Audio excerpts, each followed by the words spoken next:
Kilo ration पर अब हम लोग नहीं झुकने वाले हैं, क्योंकि हम लोगों के नौजवान बच्चे जो पढ़ाई कर रहे हैं उम्र ओवरएज हो गए हैं। अब हम लोग तो समझ भाजपा को जान चुके हैं कि हम लोगों को 5 किलो राशन दे कर भाजपा बचाने का काम कर रही है। अब हम लोग समाजवादी पार्टी को वोट करेंगे। आप समाजवादी पार्टी की नेता है, इसलिए प्रश्न आपसे बनता है।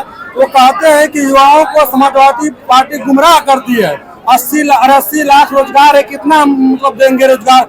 सबको सरकारी नौकरी कहाँ से दिया जाएगा? हम करें कि जितना हमारा हक और अधिकार चाहिए उतना तो हमको रोजगार दे।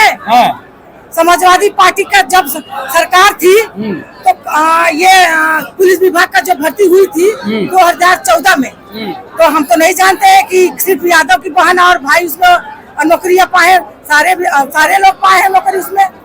इनके कहने का उद्देश्य ये होता है, कहना ये चाहते हैं कि ये लोग गुमराह करते हैं युवाओं को। जब देश में 80 लाख रोजगार है तो सरकारी नौकरी सबको कहाँ से मिलेगी? हम तो दे रहे हैं, बैंकों से लोन दे रहे हैं, आसानी से दे रहे हैं। बेरोजगारी का जो ये चल रहा है मामला नौजवानों पर, तो वो लोन ले करके वो लग रहा है कि बेचारे जो घर में बैठ कर सो रहे हैं आराम से, वो भी लोन लेकर बेचवाने का भाजपा सरकार काम करेगी। कहते हैं कि लोन लेकर रोजगार करे, इसी तरह रोजगार होगा। वो अच्छा वही कहना, जो रोजगार के लिए वो बोल रहे हैं वो गलत बोल रहे हैं, क्योंकि हमारे नौजवान भाई आत्महत्या करने पर मजबूर हो रहे हैं पढ़ लिख करके। वो अभी आप लोगों को पता होगा कि कितना अभी ये पुलिस विभाग की जो भर्ती निकली थी उसमें कितने लड़के नौजवान आत्महत्या किए पेपर लीक हो जाने की वजह से।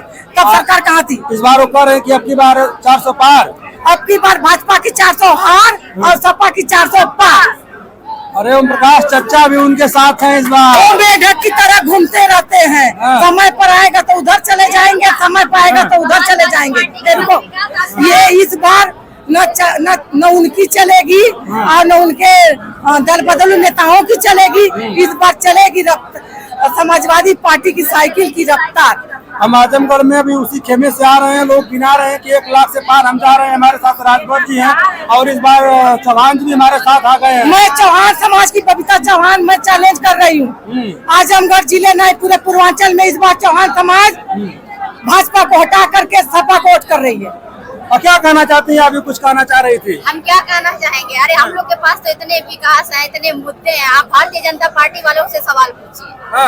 तो कहते हैं कि आजमगढ़ में हमने विकास किया है, यहाँ के विधायक अपने गांव की रोड नहीं बना पाते हैं। ये समाजवादियों का गढ़ रहा है और हमेशा रहेगा। उन्होंने 2 साल में आजमगढ़ को गढ़ई बनाकर रख दिया है। क्या बात करेंगे आप? उसी गढ़ई में वो लोग कमल खिलाने की बात कर रहे हैं। अरे तापमान देख रहे 45 डिग्री पर है और तापमान ठान लिया है कि जब तक भारतीय जनता पार्टी गिरेगी नहीं मैं भी नहीं गिरूंगा। अरे तो कमल की चढ़म में खिलेगा जब गढ़ई आप लोग बनाए हैं तो। सुनिए, कमल मुरझाएगा और साइकिल दौड़ेगी नेताजी के नाम से और भैया जी के काम से। आजमगढ़ जिले में साइकिल चलेगी पूरे शाम से। क्या कहना? इस बार तापमान बहुत ज्यादा है, इस पे 2 लाइन में गाना गा रही हूँ। जी जी जी एकदम सुनाइए। अरे सूख जाए कमल के फूलवा टपक के, चली साइकिलिया यूपी में चपक के, चली साइकिलिया यूपी में चपक के। अरे तो फिर गर्मी कैसी है? वही तो बता दे। राजनीतिक गर्मी? बहुत वही राजनीति की ऐसी गर्मी है कि कमल का फूल मुरझा जाएगा। इस बार साइकिल चलेगी।